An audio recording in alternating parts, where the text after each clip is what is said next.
నిన్న ఆంధ్రప్రదేశ్ మాజీ మంత్రి senior YSR Congress party senior leader Ambati Rambabu గారు ఇంటిపై ఆయనపై జరిగిన దాడి చూస్తే ఆంధ్రప్రదేశ్ రాష్ట్రంలో ప్రజాస్వామ్యం ఉందా లేదా రాక్షస పాలన కొనసాగిస్తున్నారు కూటమి ప్రభుత్వం అధికారంలోకి వచ్చినాక అనే దానికి నిదర్శనం నిన్న జరిగిన సంఘటన. నిన్న సాయంకాలం 5 గంటల నుంచి రాత్రి 10:30 వరకు దాదాపు 1,000 మంది 2-3 వేల మంది కార్యకర్తలు, తెలుగుదేశం పార్టీ గూండాలు, రవిడీలు అంబటి రాంబాబు ఇంటిపై దాడి చేసి కార్లు తగలబెట్టి, ఆఫీస్ తగలబెట్టి, ఇంటి కిటికీలు కూడా పగలగొట్టి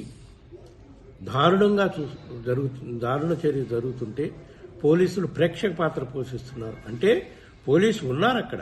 దేనికి? దాడిని సక్రమంగా జరిగేటట్టు చూడటానికి కానీ ప్రొటెక్షన్ ఇవ్వడానికి కాదన్నది రుజువైంది నిన్నటి సంఘటనతో. ఈ సంఘటనపై మేము వైఎస్ఆర్ కాంగ్రెస్ పార్టీ అధ్యక్షుడు గారు జగన్మోహన్ రెడ్డి గారి ఆదేశాల ప్రకారం కేంద్ర ప్రభుత్వం దృష్టికి తీసుకెళ్లి ఆంధ్రప్రదేశ్ రాష్ట్రంలో శాంతి భద్రతను పరిరక్షించాల్సిన అవసరం ఉంది. కేంద్ర ప్రభుత్వం ఇంటర్ఫీర్ అవ్వాల్సిన అవసరం ఉంది. ఇటువంటి దారుణమైన పరిస్థితుల్లో ఒక మాజీ మంత్రికే ప్రాణ రక్షణ లేకుండా ఇంటి మీద దాడి చేస్తుంటే పోలీసులు ప్రేక్షకుల్లాగా చూస్తున్నారంటే ఎటువంటి పాలన సాగుతుందో గమనించాలని చెప్పి కేంద్ర హోంశాఖ మంత్రి అమిత్ షా గారికి, హోం సెక్రటరీ గారికి కూడా కలిసి విన్నవించే కార్యక్రమం చేస్తాం.